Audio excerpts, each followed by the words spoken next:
குப்புசாமியும் கடவுளும் அப்படின்னு ஒரு சிறுகதை கேட்கலாமா? சின்ன கதை தான், ரொம்ப நல்லாயிருக்கும், கேட்கலாம்.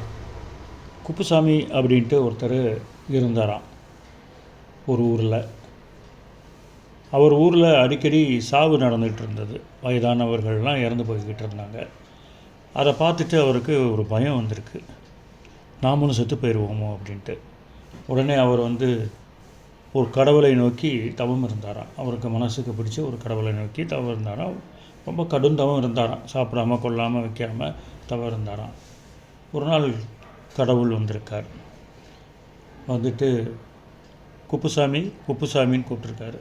இவர் கண்ணை திறந்து பார்த்த உடனே எழுத்தாப்பில் கடவுள் நிற்கிறத பார்த்துட்டு சாஷ்டாங்கமாக விழுந்து நெடுஞ்சான் கிடையாக விழுந்து நமஸ்காரம் பண்ணியிருக்காரு. உடனே என்ன வேணும்ப்பா அப்படின்னு கேட்டிருக்காரு கடவுள்.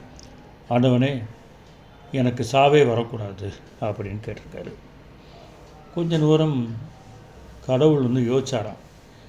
சரி வச்சுக்கோ, நான் வரம் கொடுத்தேன்ட்டு போயிட்டாராம். அப்படியே ஒரு சந்தோஷத்தில் வீட்டுக்கு வந்துக்கிட்டு இருந்தாராம். வர்ற வழியில் ஒருத்தர் என்னப்பா ரொம்ப சந்தோஷமாக இருக்க, உன் பேர் என்ன அப்படின்னு கேட்டாராம். அதுக்கு அவர் குப்புமி அப்படின்னு சொன்னாராம்.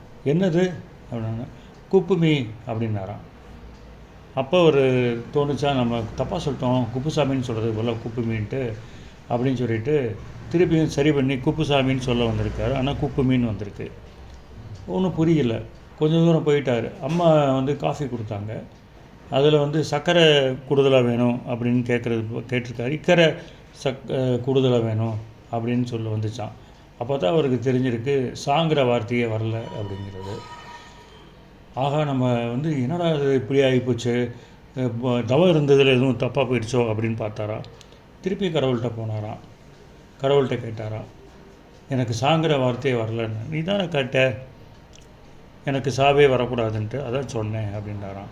அவர் சாஷ்டாங்கமாக விழுந்தாராம். தப்பு பண்ணிட்டேன் கடவுளேன்ட்டு. எந்திரி அப்படின்னாராம். உனக்கு இவ்வளோ புத்திசாலித்தனம் இருந்ததுன்னா எனக்கு எவ்வளோ புத்திசாலித்தனம் இருக்கும். ஒரு மனிதன் பிறந்தால் சாகாமல் இருக்க முடியாது, அவனுக்கு சாவு தான் தீரும். ஆனால் என்னை தவமிருந்து கேட்டுட்ட, ஆகவே உனக்கு நீண்ட ஆயுளை தர்றேன் அப்படின்னு சொன்னாராம் கடவுள்.